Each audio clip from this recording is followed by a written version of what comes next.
Ladies and gentlemen, welcome to another episode of Leadership and Politics with Dr. Abraham.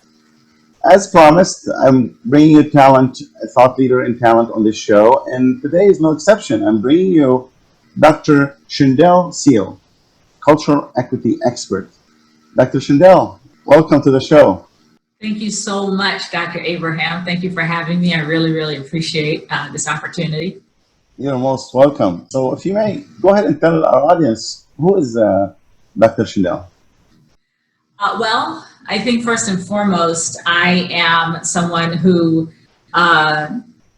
bases all of my work in creating equitable environments and creating access for people.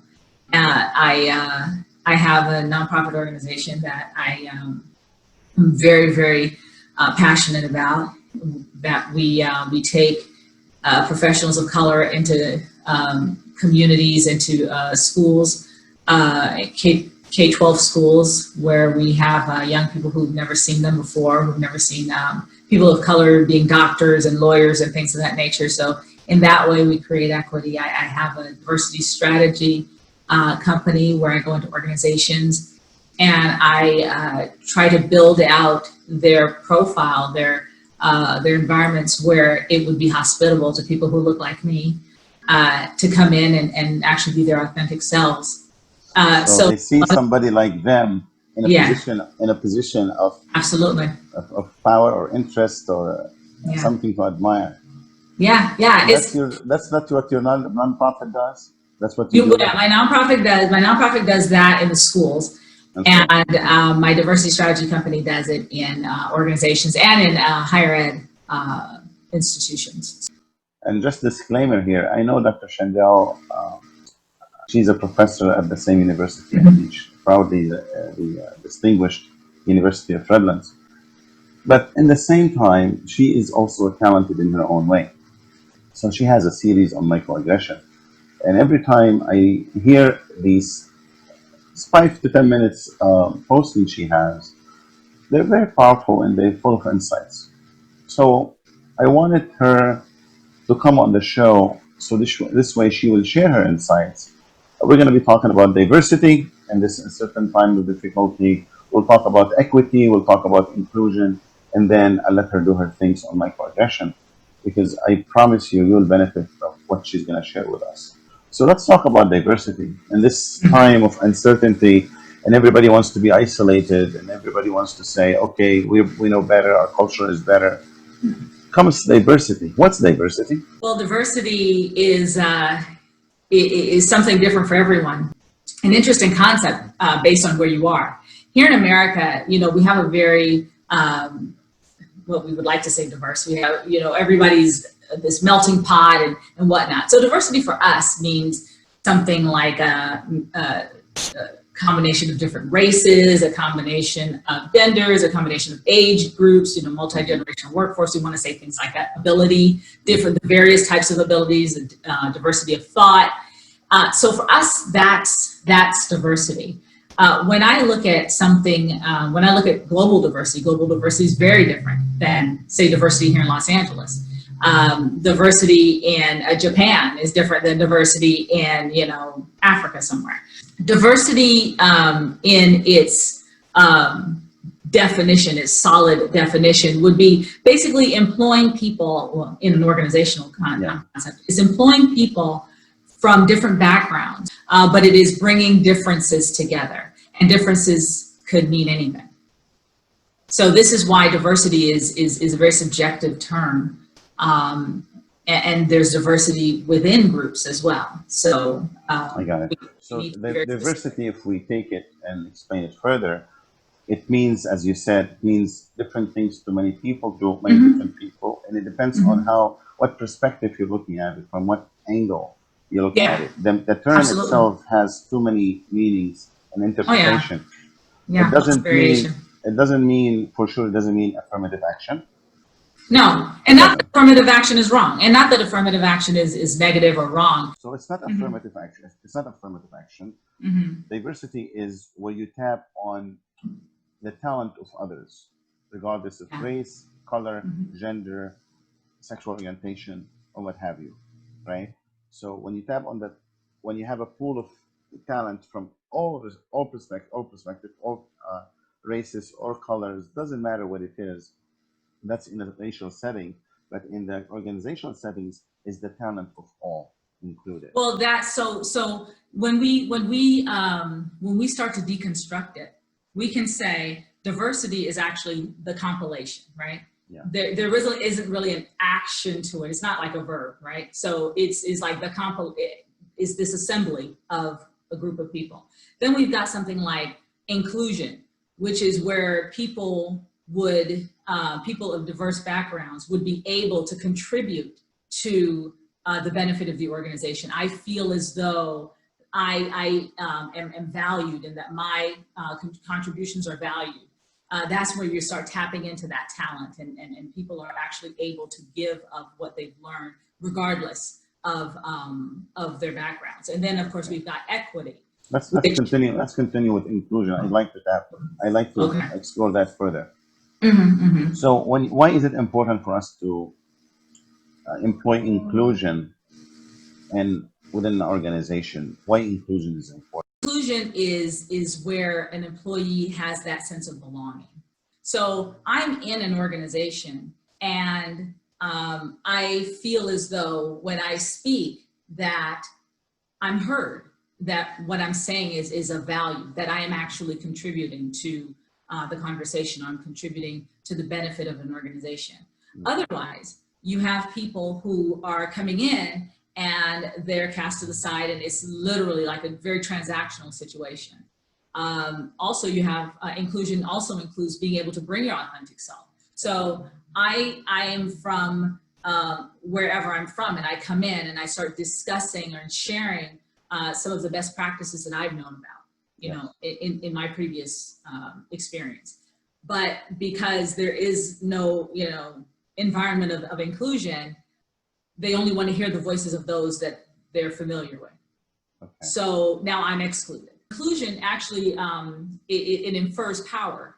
So that's a term that, you know, when we start thinking about, inclusion requires that the powerful include those that are less powerful. And what happens in this case? Yes. What happens when they do include? When they do include, then now you've got a wonderfully equitable and inclusive environment. And then you have an empowerment of it builds morale. It builds morale. People are actually able to, they feel like, oh yeah, I really want to come here. They contribute much more than you could ever expect. Productivity goes up. And yes, they are empowered. They are empowered to innovate. They're empowered to make mistakes without being penalized. So now you've got the workplace that we're looking for, and then that helps us to move actually to equity. So with equity, you know, there's this quote that it doesn't mean giving everybody, you know, the same. It means giving people what they need. So when you're talking about equity, the biggest buzzword in equity are barriers. So historical barriers. So we look at women and the historical barriers that women have faced. So you couldn't vote, you couldn't work, you couldn't do a whole lot of these things. You couldn't go to certain schools, you couldn't go to school. And those are barriers that have kept women out of the workplace.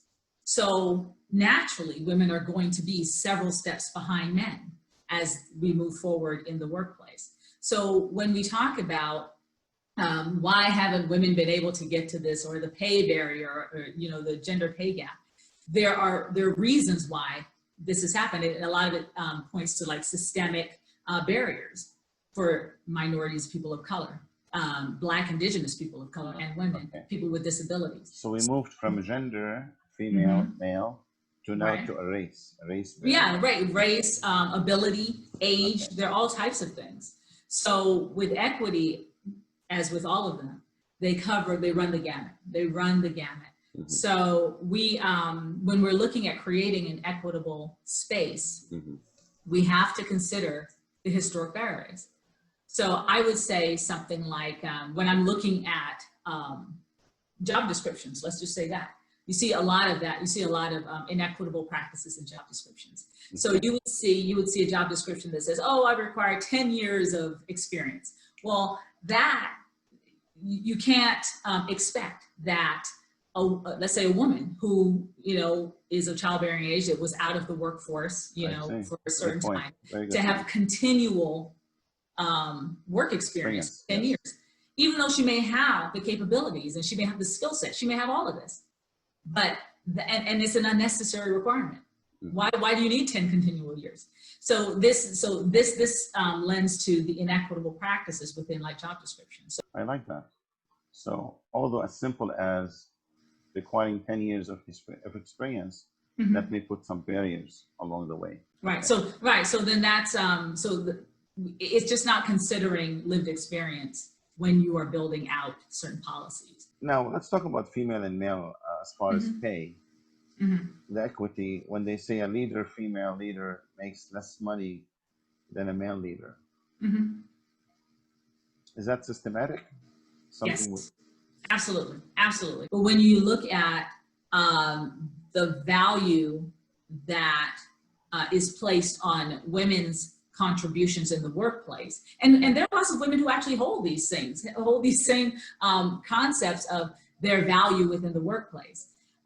We have to consider how women entered the workplace. And when we look at how they entered the workplace, it was literally as a substitute for men who'd gone off to war. And with the understanding that when they came back, the women would leave. Give back the job man to man. Exactly. So there is a pervasive behavior. It's a pervasive situation.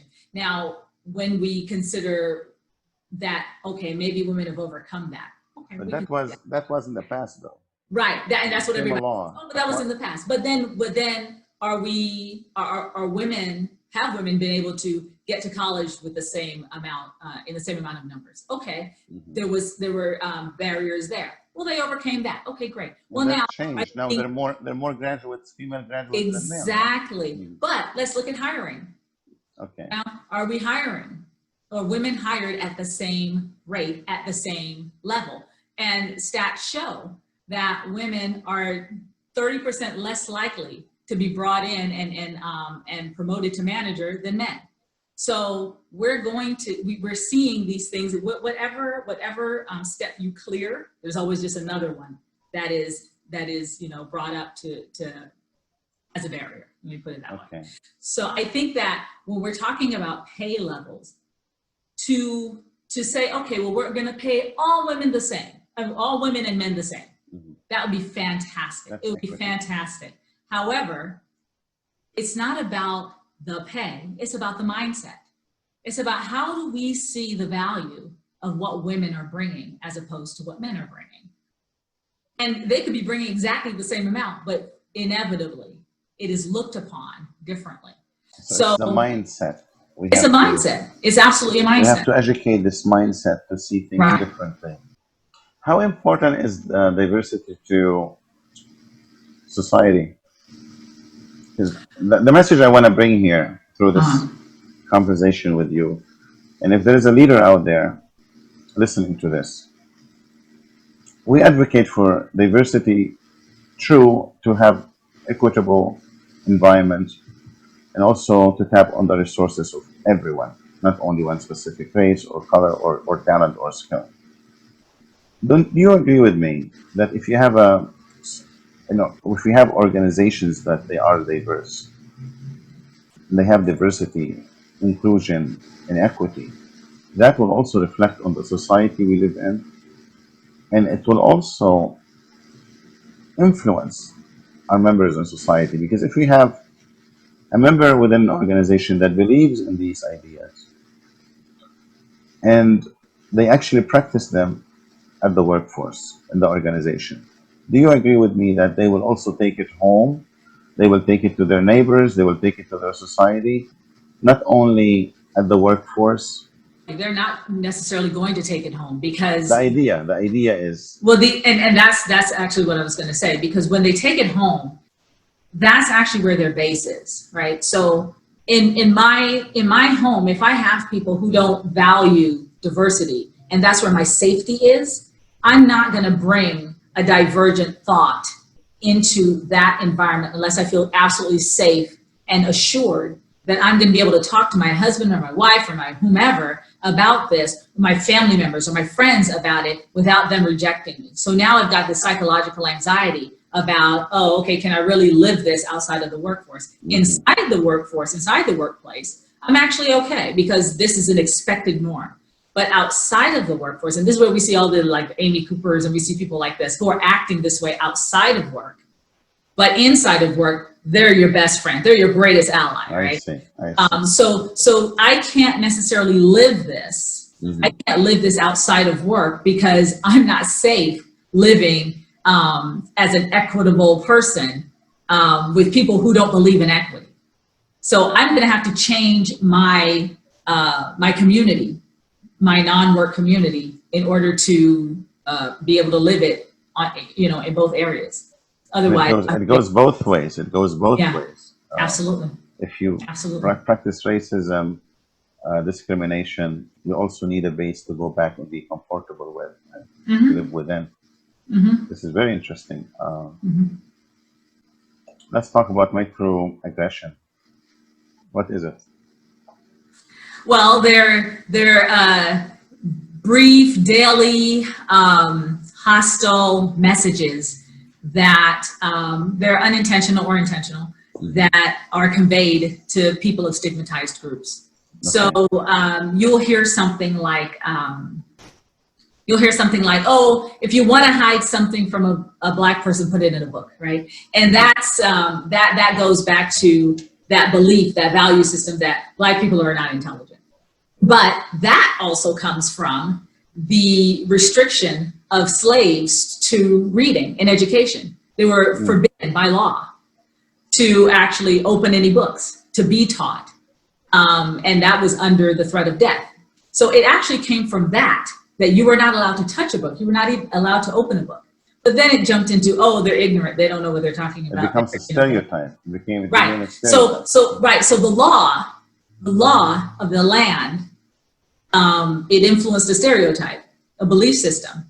When we think about microaggressions, microaggressions are actually the manifestation of discrimination, of prejudice, of stereotypes. So I have these things in my mind about whatever group, and then it just kind of comes out. Every now and again I'll say something, or I'll. So they're micro. Right. Aggression. They're exactly. They come. And just imagine. And just imagine group, right? And like I come in contact with this person over here, and they commit a microaggression. They say something, some snide remark, they clutch their purse, whatever. Then later on in the day, I go out to lunch, and then somebody doesn't want to sit next to me because, okay, maybe they just feel like, oh, I don't want to be so close to a Black person. Okay, whatever. Then they move over. And then I get on the bus and I'm going home. And then somebody says something like, oh, all lives matter. In the course of one day, imagine how many microaggressions a stigmatized group feels. Just imagine. So when we talk about, these situations and the dominant culture, it's very difficult for people in the dominant culture to understand just how pervasive it is and just how impactful it is negatively to your health, to your mental health. And so when people discuss these things, it's like, well, what are you talking about? I don't even know, because most people who commit them have no idea that they're committing them. They don't know what it is. And I'll tell you what, every one of us does it. Every one of us. I've done it. A lot of people have done it. I have to, all of us, we have to work very, very actively to not do these things. What's your advice to leaders out there, managers and organizations, to help them educate their staff about microaggression? I know you do seminars on those kind of things. Yeah. I know you. So my advice is to call me. Have them call me. I know. Call me, okay? So, hey, here's my number. Here's my number. Call me. Call Dr. Shindale. Absolutely. Well, what you have to do is just like what I did. Like we have a value set, right? We have a value system that says, oh, this is very, very important to me, or hard work or whatever. And that value leads us to feel a certain way about people who we don't feel maybe living up to that value. Then that leads to discrimination against that person based on whatever, based on, you know, your value system, the way you feel, the way you've interpreted The it. way you were raised, whatever it is, Exactly. perception, And stereotype. so if I say, if I'm part of the dominant culture and say, oh yeah, I value hard work is really, really important. Mm-hmm. But then there's this group that I've been messaged does not believe in hard work. They're only looking for handouts. They are lazy, regardless of who I see. How do you Confirming evidence. how do you do microaggression against them? Give me some examples. Well, so there's research. Mm-hmm. There's two sides of research, and I'm a researcher. So what I do is I look for ways that would be best practices. Mm-hmm. So there's one side of research that says disconfirming evidence would be helpful. And then there's the critical race theory research that says that regardless of any type of disconfirming evidence, people who are determined to feel this way, they will not change their minds unless they are actively and consistently exposed Interacting with others. That particular situation. Mm-hmm. So it's in getting that in front of people.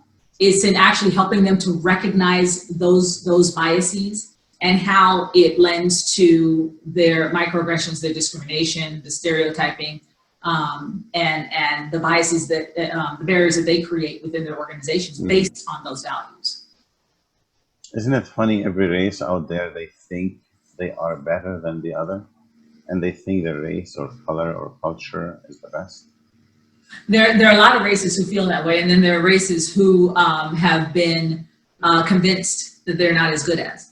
So I think that when we, and I call it the lynching of the mind, right? So if you're able to convince a group that they're either better or worse than the other, then you're actually able to control them in ways that all you have to do is push a button. It's like triggers. So yes, there are a lot of races that feel that way, but that is something that is within a lot of our systems, and it is systemic. That's when we talk about systemic racism. It's like you say, oh well, you know, we have these people who do these things, but you've created systems that force them to do these things, so they have to do these things. Because it's not equitable and it doesn't include them. Right? No inclusion, no equity. So of course they have to fight for their rights. Right. Is inclusion a right?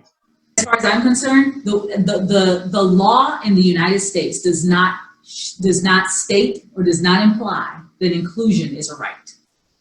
The law says that you cannot discriminate based on these particular traits, but it does not anywhere say that you have to include people or you have to allow for this type of environment. Unless they are disabled. Let's talk about disabled people. Well, yeah, disability now, even with now, and that's, you know, for reasonable accommodation. And that's only if it doesn't cause you any type of, you know, undue financial stress.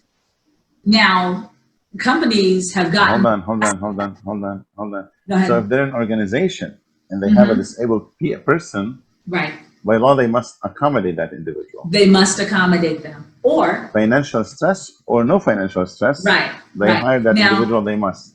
So how many? So tell me, how many? You know, we all have the numbers. How many organizations hire visibly disabled people? Because they don't want to spend the money. Exactly. Okay. So what happens here is you will find there are very, very few visibly disabled people within organizations. And if we do have them, the organizations will make the bare minimum accommodation, which is fine. Reasonable accommodation, that's fine. But normally, you're not finding organizations hiring, especially people in wheelchairs, people who actually have the visible disabilities, because there are the reputational issues that they have. There are, in their minds, it's the fit that they're talking about, is the comfort level for the people that work in the are they going to interact with them? And yes. So it isn't the law, it's the mindset of these individuals. Absolutely. It's always the mindset. Yeah, it's the mindset. The mindset, they're not responsible enough to even with even corporate responsibility, because these individuals are underprivileged. And I'm sure you know someone, I know someone. The point is, corporates and leaders out there, they must be aware of the the difficulties Mhm. people with disability have, Absolutely. and they must consider it more like a social responsibility, corporate responsibility, that you employ them, Mhm. and whatever expenses you have anyway, it's charged off. I mean, we're Well, what fine we're with saying that. is that in corporate social responsibility, what we're seeing organizations do is that they are giving money to outside organizations. They're not looking in any way to hire in people with disabilities. What they would rather do is they would rather pay an organization that For disabled. teaches, or people with disabilities or Mhm. whatever. But there isn't, and this has been a big push recently in getting organizations to start hiring people with disabilities. And Mhm. it's a very, very hard pull. It really, Yeah, really is. And not just and it has nothing to do with the money, because they would rather get sued than to actually make the accommodations. to actually deal with them, with Yeah, people with disability. yeah. I And mean, they're leaders willing to out pay there, it. if you are employing disabled people, we commend you. Continue doing it. And for those who don't and they want to donate, which is fine, but try to give opportunities to disabled individuals, especially people who are willing. Disabled people really are not disabled. They're willing, but they have limitations, physical limitations, that may not allow them to do things easily. But it is part of the policy of the organization, because we like to say, oh, well, recruiters, you need to go out there and find blah, blah, blah. But the recruiters know that if I find, 10 people with disabilities, that none of them are going to get hired based on who the hiring manager is or what The the culture of my criteria, organization is. no patience, no time to spend and give them accommodations, let them be somewhere Right, else. right, We have right, better precisely. things. We have better things to do. That's really disturbing what I'm hearing here. Because so you're telling me there are organizations they rather not deal with disabled people Yes, absolutely, absolutely, absolutely. They're not actively looking, not at all. to engage Yeah, with very few people of with. them are looking for, specifically to increase the numbers of people with disabilities in their I'm organization. glad there are there, then the law is definitely on the side it's necessary Mhm. um, to have people reasonable accommodations. So probably Right. reasonable accommodation is not enough; should be more than reasonable. If the Mhm. mindset with these people is they don't want to employ people with disabilities, so But a definitely lot of it, so you they have should. to look at it like this. Mhm. They would get hired. Usually they don't get hired with the disability. The reason, a lot of times, a reasonable accommodation comes after after they've been hired, and then a disability occurs. So if they have disability, they wouldn't be even hired. Yeah, usually it's not. They're usually Mm. not hired if they have a disability. So, this is part of what that is. The law doesn't say. The law says you can't discriminate against them if they have a disability. But then, how do you prove that, right? Yeah. So they wouldn't say you have disability, you're not hired, Right, unless they are really purposeful organization from the beginning, right. which they say if you have disability or not, we're gonna hire you, we're gonna build you the Mm-hmm. physical location, just reasonably accommodate some of the location Mm-hmm. you'll be in, the space you'll be in, because we care about what you're gonna bring as an Right. individual, regardless of your And disability there are or otherwise. organizations that have like lifting requirements or physical ability requirements, Yeah, right? of course. That gets them out of having to hire Yeah, somebody that's a with different disability. story because that's a Right. different story. Yeah, very interesting talking to you. What's your website? Oh, my website is seedcc.com. That's SEADECC.com. cc.com. I thank you for your time. Thank you for sharing your thoughts with us. I wish you the best with your course, with whatever you're doing, and we'll keep in touch with you. No, thanks. This has been fantastic, and I really hope that what we've discussed sheds some light on the importance of diversity, equity, and inclusion, and in minimizing the microaggressions that all of us cause and exact on groups outside of ourselves. So please contact me if you'd like to learn more, and I'd be happy to speak with you. Thank you for coming.